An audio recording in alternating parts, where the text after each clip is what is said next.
एक भिखारी एक दिन सुबह अपने घर के बाहर निकला। त्योहार का दिन है। आज गांव में बहुत भिक्षा मिलने की संभावना है। वो अपनी झोली में थोड़े से चावल के दाने डालकर बाहर आया। चावल के दाने उसने डाल लिए हैं अपनी झोली में, क्योंकि झोली अगर थोड़ी भरी दिखाई पड़े तो देने वाले को आसानी होती है। उसे लगता है कि किसी और ने भी दिया है। सूरज निकलने के करीब है। रास्ता सोया है। अभी लोग जाग ही रहे हैं। मार्ग पर आते ही सामने से राजा का रथ आता हुआ नजर आता है। सोचता है आज राजा से अच्छी खासी भीख मिल जाएगी। राजा का रथ उसके पास आकर रुक जाता है। उसने सोचा, धन्य है मेरा भाग्य, आज तक कभी राजा से भिक्षा नहीं मांग पाया, क्योंकि द्वारपाल बाहर से ही लौटा देते हैं। आज राजा स्वयं ही मेरे सामने आकर रुक गया है। भिखारी ये सोच ही रहा होता है कि अचानक राजा उसके सामने एक याचक की भांति खड़ा होकर उससे भिक्षा देने की मांग करने लगता है। राजा कहता है कि आज देश पर बहुत बड़ा संकट आया हुआ है। ज्योतिषियों ने कहा है कि इस संकट से उबरने के लिए यदि मैं अपना सब कुछ त्याग कर एक याचक की भांति भिक्षा ग्रहण करके लाऊंगा तभी इसका उपाय संभव है।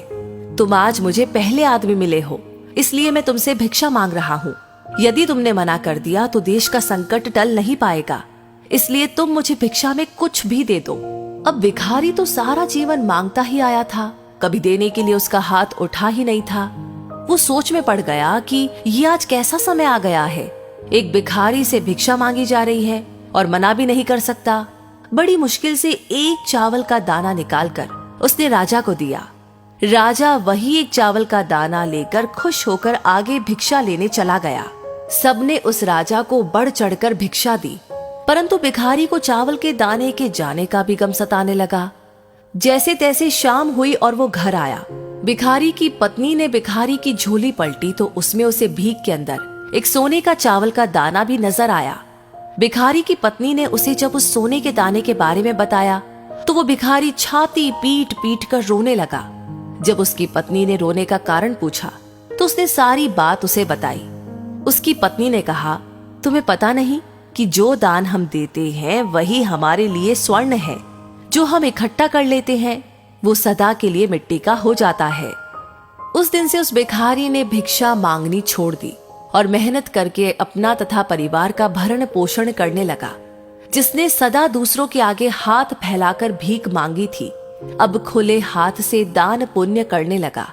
धीरे धीरे उसके दिन भी बदलने लगे। जो लोग सदा उससे दूरी बनाया करते थे अब उसके समीप आने लगे। वो एक भिखारी की जगह दानी के नाम से जाना जाने लगा। तो इस कथा का सार यही है कि जिस इंसान की प्रवृत्ति देने की होती है उसे कभी किसी चीज की कमी नहीं होती, और जो हमेशा लेने की नीयत रखता है उसका कभी पूरा नहीं पड़ता।